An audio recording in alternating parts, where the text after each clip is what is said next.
You ever get told by your own daughter that you're a failure? She said it with those sharp teenage eyes, the kind that see through every excuse, every weakness. You're a loser, Dad. What have you even done with your life? What she didn't know, what she couldn't know, was that I'd saved a man's life 20 years earlier. And not just any man, the CEO of the billion-dollar company she works for today. The same man who stood up at a corporate event last year looked her in the eye and said, "Your father is the reason I'm alive." Let me tell you how we got there. I wasn't always invisible. Back in the 80s, I was a firefighter, proud to wear the gear, proud to risk my life for people who'd never know my name. The job didn't pay much, but it paid enough. Enough to keep food on the table, enough to keep the lights on, enough to raise a family in a small 2-bedroom ranch house in central Indiana. My daughter, Natalie, was born in '91, and from the moment I held her in that hospital room, I swore I'd give her the best of me. Not money, 'cause we didn't have much, but time. I read to her at night, taught her how to throw a fastball, sat through every school play even when I'd just pulled a 24-hour shift and smelled like smoke and diesel. But somewhere along the way, maybe high school, maybe college, things started to change. She got sharper, quieter, hung out with a new crowd, the kind that looked at guys like me, working class, calloused hands, as something to be pitied. After her mom and I split, Natalie moved in with her mother in Chicago. Big city, bigger ambitions. We kept in touch, sort of. I'd call every Sunday. She'd answer, most of the time. Our conversations got shorter, more surface level. She was always busy.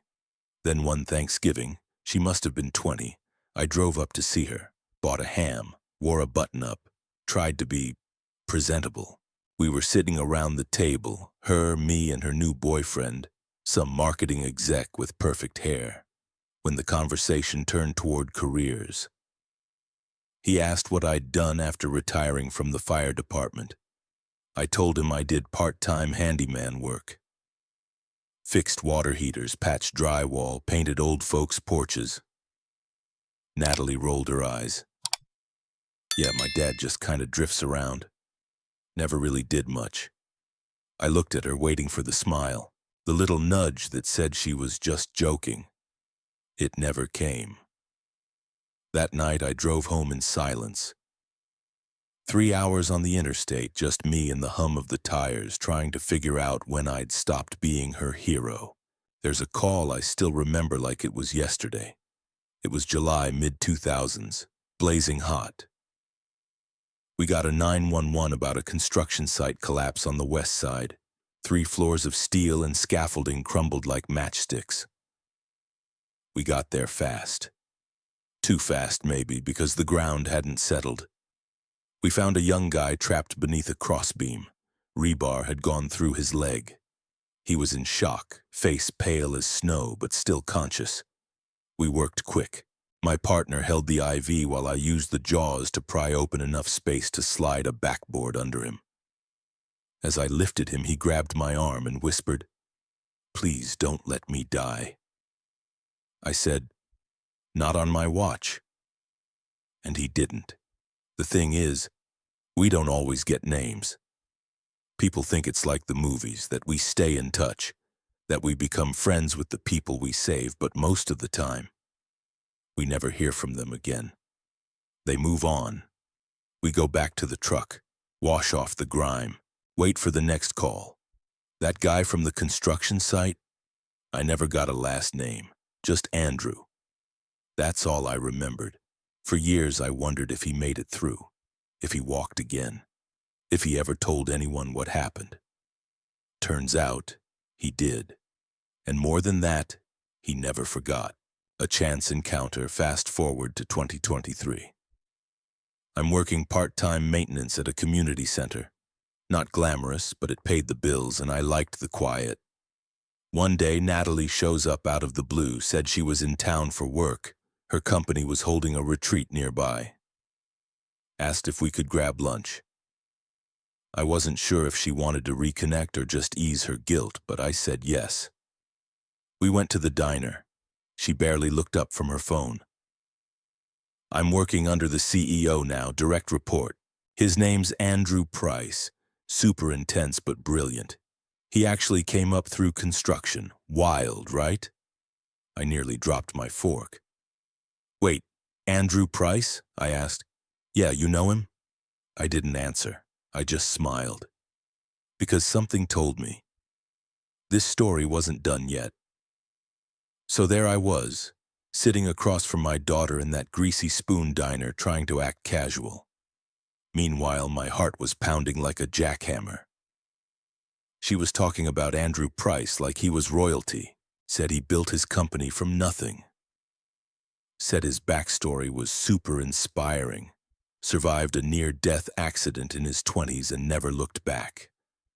All I could think was, you mean the guy I pulled from that collapse? The guy who begged me not to let him die? But I didn't say anything. Not yet. You might be wondering, why not just tell her right then and there? Trust me, I wanted to. But something told me she wouldn't believe it. Not really. Natalie had spent the last decade building this wall between us. I was the underachieving dad, the guy who never moved to the city, never made six figures, never looked comfortable in a suit. She wouldn't hear, I saved your boss's life. She'd hear Dad's trying to insert himself into my life again. So I bit my tongue, sipped my coffee, let her finish her story. But the fire was already lit. That night I went home and did something I hadn't done in years. I Googled someone, pulled up Andrew Price's company bio. There he was, same strong jaw, same piercing eyes, a little gray at the temples now, but unmistakable. Then I read it. In 2003, Price suffered a traumatic injury during a structural collapse on a construction site. Doctors were unsure if he'd ever walk again. After a series of surgeries and months of recovery, he returned, stronger than ever. No mention of the rescue. No mention of the first responders who pulled him out. But I didn't mind. That's how it usually goes. Still, it felt strange. The world knew the result, but I remembered the moment. The sweat, the pressure, the way his hand clenched mine in raw, desperate fear. He had no idea who I was. But that was about to change. 2 days later, Natalie called me again. Hey, Dad. This is kind of last minute, but my team's doing a tour of the community center tomorrow. Andrew's joining. Would you mind fixing that light in the main hall before we get there? I don't want him thinking I come from a town full of burned-out fluorescents. I almost laughed. You want your loser dad to make you look good? I teased. There was a pause. I didn't mean it like that, she said. Just, I'd appreciate it. And maybe for the first time in years, she actually meant it. Next day, I'm on the ladder, changing out the busted fixture. Heard the group come in behind me. Heels clicking, voices echoing, that polished tone corporate people have when they're trying to sound casual. Then I heard his voice. This is the kind of place that saved my life. Places like this, people like this. I turned around, and there he was, Andrew Price, 20 years older, billionaire energy, wearing a tailored blazer and a smartwatch, but I could still see the guy from under the rubble. The guy I lifted with my bare hands. He glanced up, stopped talking. Wait a second, he said. Do I know you? I climbed down, wiped my hands on my jeans. Long time ago. Construction site collapse.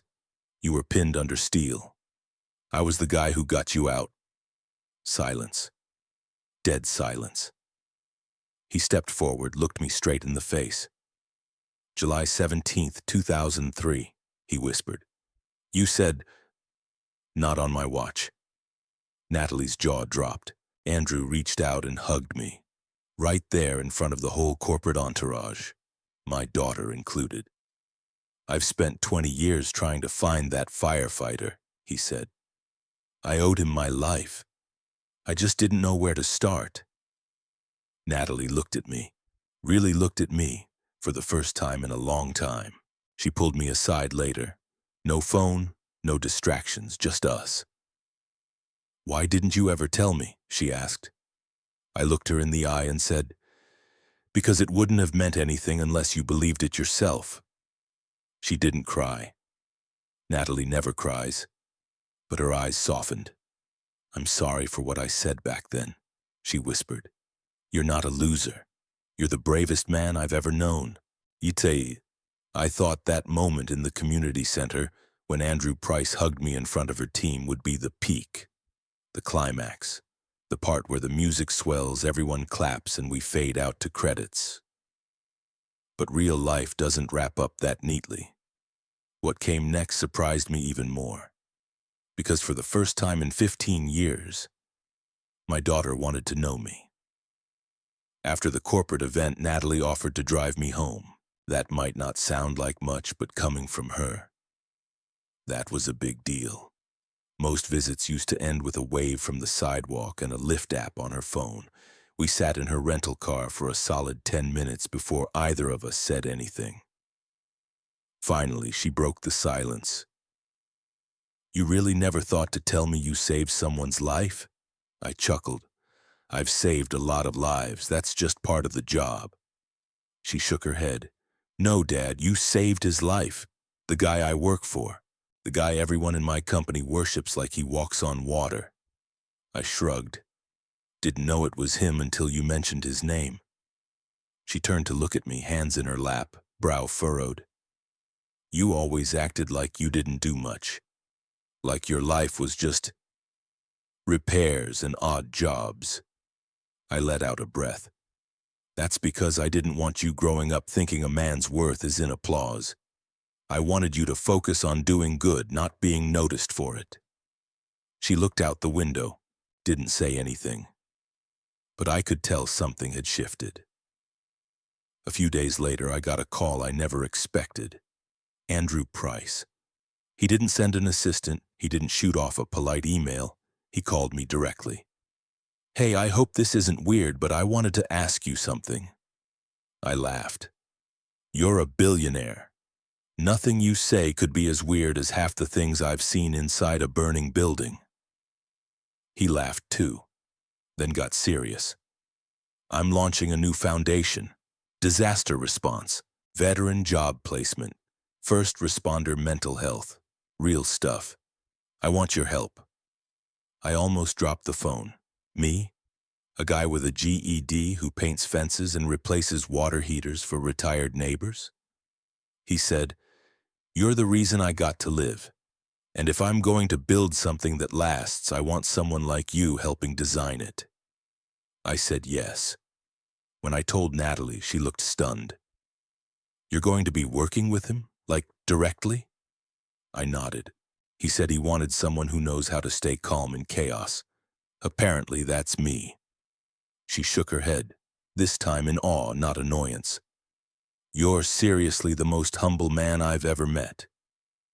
That one stuck with me, because for so long I thought she saw me as less than.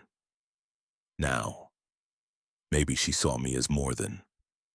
Turns out all those years I spent covered in soot and sweat, learning how to organize chaos in the middle of emergencies, were the perfect training ground for what Andrew needed. We worked together for months, created a streamlined system for emergency supply deployment, partnered with firehouses, veterans groups, and small town councils across the country. And I wasn't just a name on the masthead. I was at the table, helping shape it. At one point during a media interview, a reporter asked Andrew, "Why bring in a former firefighter with no corporate experience?" He didn't even blink. Because when everything's on fire, literally or metaphorically, you don't want someone with an MBA. You want someone who's been there. You want Eric Hale. I hadn't heard my full name said with that kind of respect in a long time. What mattered most, though, wasn't the TV interviews. It wasn't the title. It was the way Natalie started calling more often, started asking questions, started listening. She once called just to ask how to fix a leaky faucet in her apartment. I figured if I'm going to learn anything, might as well learn from the guy who saves lives and garbage disposals. It was a small moment, but to me, it was everything. 6 months into the foundation's launch, Andrew threw a fundraiser gala. Big venue, crystal chandeliers, people in tuxedos and $400 shoes. I didn't want to go, but Natalie insisted. And when I walked in, she met me at the door wearing this elegant black dress and the proudest smile I'd ever seen on her. "You clean up all right, Dad." Midway through the event, Andrew brought her on stage to give a short speech, something about bridging generations in leadership. But what she said stopped the room cold. I used to think my father didn't do much with his life. I used to think success looked like boardrooms and bank accounts. But I was wrong. Success is saving someone's life and never needing to brag about it. Success is humility, and that's what my dad taught me. So if you're wondering where I learned how to lead, I learned it from the man who wore turnout gear, not a tie. People clapped. I cried. Yeah, I cried. I'll be honest with you, after that gala night, after hearing my daughter say those words on stage, I didn't know what to do with myself. I'd spent years carrying that weight, feeling like the invisible man in her life, and in the span of one sentence, she handed it all back to me like a gift I wasn't expecting. She saw me, not just as her dad, but as a man. And let me tell you something I've learned over the years. Redemption doesn't come with fireworks. It comes quietly, one small moment at a time. We started talking more regularly, not just out of obligation either. Real conversations. She'd call and say, hey, can I ask your advice on something? Not about plumbing, not about tools, about people. One day she said, "You're calm in a way no one else is. I'm trying to learn that." I told her, calm is earned, one fire at a time. One weekend, she invited me to speak at a leadership retreat her company was hosting in Colorado. Said they wanted someone with real-world crisis experience. So I showed up, beat-up duffel in hand, wearing my best pair of jeans and a flannel that still smelled faintly of sawdust. When I stepped into that conference room full of clean-shaven Ivy Leaguers and startup types, I could feel the skepticism in the air. But once I started talking, dead silence. I told them what it was like to crawl through burning stairwells, what it feels like to carry a man who weighs more than you down 3 flights of crumbling concrete, what it's like to stare death in the eye and not blink. And then I said this: all those things are useful, but the most important lesson I ever learned, it's not about being brave, it's about being useful, every day in small ways. That's where respect comes from. They gave me a standing ovation, but you know what meant more? Natalie hugged me in front of everyone. Not like a pat on the back, not like a show, like a daughter hugging her father. After that trip, Andrew asked if I'd take a more formal role in the foundation. Said I had institutional wisdom, which is just a fancy way of saying I've been through some stuff and lived to talk about it. I accepted. I spent the next year helping fire departments across the country access better mental health tools. Helped launch a job placement pipeline for retired responders. Flew out to tiny towns nobody cared about and told those crews what you're doing matters, even if no one claps for you. And every time I got back home, Natalie would check in. She even started tagging me on social media with captions like, "The real hero in my life." Now, I didn't plan for this part. I figured my fire rescue days were long behind me. But one chilly November night, I was driving through a neighborhood when I saw smoke. An old Victorian house, flames licking up the side. No sirens yet. I pulled over on instinct, ran to the porch, banged on the door. A woman opened it, dazed, 2 kids inside, upstairs. She screamed. Without thinking, I went in. Found the kids huddled in a closet, coughing through the smoke. Carried them both out, one on each shoulder. By the time the fire trucks arrived, I was sitting on the curb, covered in soot, wheezing like a busted accordion, but grinning, because I still had it. Not the strength, not the stamina, the will. Someone filmed the rescue, posted it. News stations picked it up. Retired firefighter saves children in dramatic house fire. Andrew sent flowers. The mayor gave me a plaque. But you know what I kept? A crayon drawing from the older kid, me, carrying her and her brother with a red fire helmet. That's what went on my fridge. A few weeks later, Natalie surprised me again. She spoke at a national leadership forum in D.C. Her final words: "I used to think my dad didn't aim high enough, but now I understand. He just aimed deeper. He built lives, not resumes. He didn't chase success, he defined it. And because of him, I know what integrity really looks like." Yeah, that hit me in the gut, in the best way possible. By now, my daughter and I were closer than we'd ever been. We still had our moments. She's strong-willed, I'm stubborn, but we had something new between us. Mutual respect. But let me tell you something about life. It doesn't care if you're on a winning streak. It'll throw one more curveball just to see if you're paying attention. Mine came in the form of a letter. One day, a thick envelope showed up at my door. Official seal, state government return address. Thought maybe it was a tax thing. But when I opened it, inside was a formal nomination packet for a public service award. The Governor's Medal of Valor. The nomination, written and signed by Andrew Price, and co-signed by my daughter. It read, "For lifelong service to the community, distinguished heroism in both active duty and retirement, and for demonstrating the highest ideals of leadership, selflessness, and character." I sat on the porch with that letter for a long time. Didn't even open a beer, just stared out at the trees and let it sink in. The ceremony was held at the state capitol. Big rotunda, brass band, rows of folding chairs filled with strangers who'd given their all in ways I couldn't even imagine.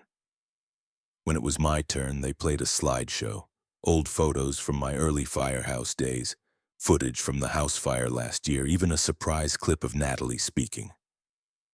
My dad didn't just run into burning buildings. He ran into my life when I needed him most, even when I didn't know I needed saving.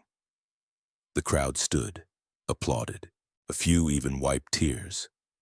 The governor handed me the medal, said, "Thank you for showing us what quiet courage looks like." But what meant more than that? Natalie hugged me again, tighter this time. Back in my town, people started looking at me differently. I wasn't just the guy who fixes sinks or the retired firefighter who keeps to himself. Now I was that guy who saved the CEO, or the man who pulled those kids from the fire, or just Eric. No longer invisible, no longer overlooked, and the funny thing is, I didn't change. They just finally saw who I'd always been. Natalie invited me to spend a weekend at a cabin she rented, just the two of us. No phones, no Wi-Fi, just coffee, firewood, and a stack of old photo albums I hadn't seen in years. We flipped through birthdays, school plays, beach trips. She stopped at one photo, me, kneeling beside her in her kindergarten Halloween costume. She was dressed as a firefighter. "I always wanted to be like you," she said softly. I just forgot that for a while. I didn't need to say anything. Some moments don't need words. The next month, Andrew invited me to speak at the company's 10-year anniversary retreat. Big deal.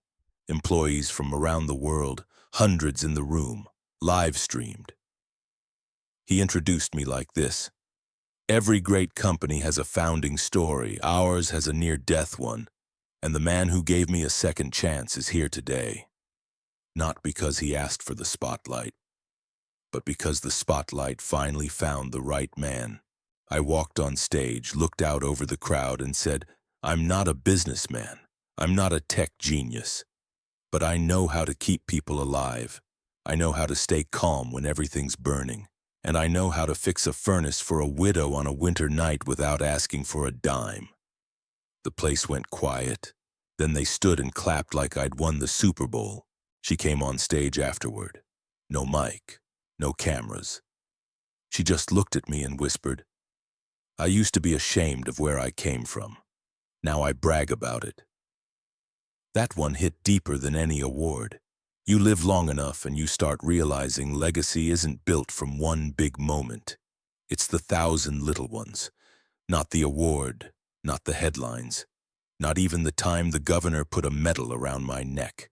It's when your daughter, the same one who once called you a loser, now tells her coworkers, "My dad taught me what strength really looks like." That's legacy. I still fix things. Can't help it. Even after all the speaking engagements, the foundation work, the interviews, I still find myself underneath a busted water heater or patching drywall for some neighbor who can't afford a contractor. People ask me, "Why are you still doing that? Haven't you earned the right to rest?" Sure. But what they don't understand is I like being useful. I don't need a title. I don't need a corner office. I just need my hands, a tool belt, and someone who's glad I showed up. That's enough. Always has been. A few months ago, Natalie brought her daughter, my granddaughter, down for a weekend. We roasted marshmallows, watched an old John Wayne movie, and told stories by the fire. Right before bedtime, that little girl looked up at me and asked, "Grandpa, were you a hero?" I smiled and said, "Only when somebody needed one." She nodded and said, "Mom says you saved a man and never told anybody." I winked. "Well, now you told everybody." And she laughed like only a kid can, full of light. I wrote my daughter a letter not long ago. I keep a copy in my desk. It says, "You once thought I hadn't done much with my life. And maybe I didn't. At least not in the way the world keeps score. But I slept well. I showed up. I helped people when it mattered. That's a life I'll never regret. And I hope when your daughter grows up, she remembers the kind of man her granddad was. Not flashy, not famous, but faithful. Always faithful." She framed it, hung it in her office next to a photo of me in turnout gear. So what's the lesson? It's this. You don't need the world to clap for you. You just need to keep showing up. To the fire, to the hurt, to the work no one else wants to do. Your kids might not see it at first. Heck, they might even call you a loser. But if you stay steady, if you live with grit and grace, one day they'll understand. And when they do, it'll hit harder than any trophy ever could. Maybe you've been made to feel like your life didn't amount to much. Maybe your own kids don't call as often as they should. Maybe the world passed you by and forgot to say thank you. But hear me when I say this. Your worth is not in their applause. It's in your character. You're not forgotten. You're not done. You're the backbone. And sometimes it takes a lifetime for people to realize the foundation you built underneath them. So keep showing up. Keep fixing what's broken. Keep being the kind of man your younger self would respect and your grandchildren will one day talk about with pride. If this story hit close to home, if you've ever been overlooked, underestimated, or counted out, drop a comment below and tell your story. Hit that like button so more folks see this message. Subscribe for more true stories that honor the everyday heroes, the men who never stop showing up. And remember, you don't need to be famous to leave a legacy. She told me I was a loser, that I'd never done anything with my life. She didn't know I once saved a stranger buried under steel. She didn't know that same man would grow up to become her billionaire boss. And she definitely didn't know he would one day thank me, publicly, for saving his life. This is my story.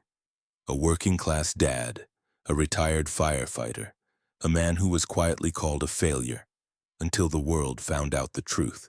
If you've ever been overlooked by your own kids, if you've worked hard, lived quietly and never asked for praise.